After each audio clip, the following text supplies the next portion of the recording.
मक्का की गली, वो शहर जहां से अल्लाह के नबी को नंगे पांव निकलने पर मजबूर किया गया।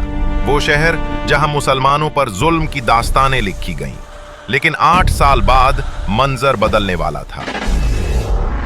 10,000 का लश्कर, हथियारों की झिनकार और दिलों में दुश्मन से बदला लेने की आग नहीं, बल्कि अल्लाह की बादशाही का जुनून। आज मक्का की दीवारें कांप रही थीं। अबू सुफियान की आंखों में खौफ था और कुरैश की किबरिया मिट्टी में मिलने वाली थी।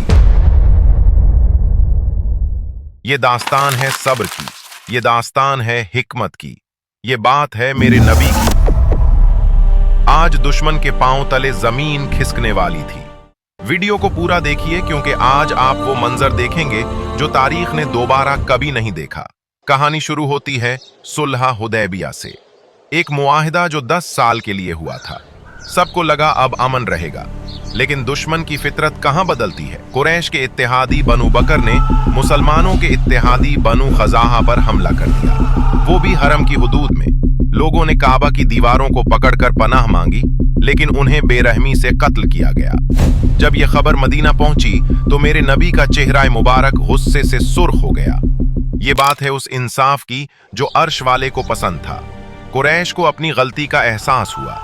अबू सुफियान भागा भागा मदीना आया ताकि मुआहिदा बचा सके। वो अपनी बेटी उम्मे हबीबा के घर गया, जो नबी की बीवी थीं, लेकिन बेटी ने बाप को नबी के बिस्तर पर बैठने नहीं दिया। ये था वो जज्बा। अबू सुफियान खाली हाथ वापस लौटा।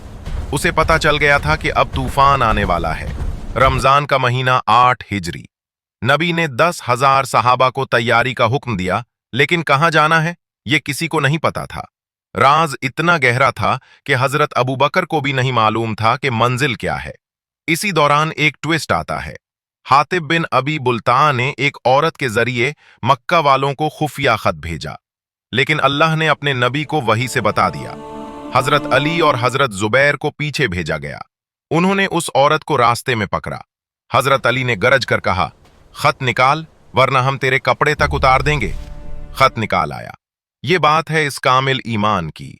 हातिब ने मुआफी मांगी और नबी ने उन्हें मुआफ कर दिया। स्पाई मिशन फेल हो चुका था।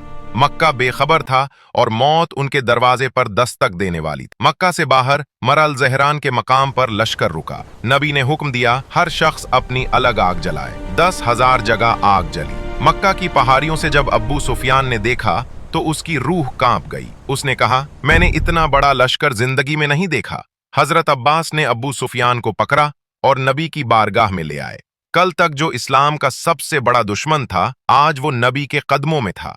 हजरत उमर ने फरमाया, या रसूलुल्लाह, इजाजत दें उसका सर कलम कर दूं। मगर मेरे नबी जो रहमतुल लिल आलमीन हैं, उन्होंने फरमाया, नहीं उमर। उस रात अब्बू सुफियान ने इस्लाम कबूल कर लिया, लेकिन असली ट्विस्ट अभी बाकी था। नबी ने फरमाया, जो अब्बू सुफियान के घर दाखिल हो जाए उसे अमन है, दुश्मन को भी इज्जत दे दी। ये बात है मेरे नबी के बुलंद अखलाक की। मक्का में दाखिल होने के 4 रास्ते थे। नबी ने 4 दस्ते बनाए। हुक्म था, जब तक तुम पर हमला न हो तलवार नहीं उठानी। हजरत खालिद बिन वलीद के दस्ते पर थोड़ी तीरंदाजी हुई, मगर उन्होंने दुश्मन को तितर बितर कर दिया। नबी अपनी ऊंटनी कुस्वा पर सवार मक्का में दाखिल हुए, लेकिन कैसे?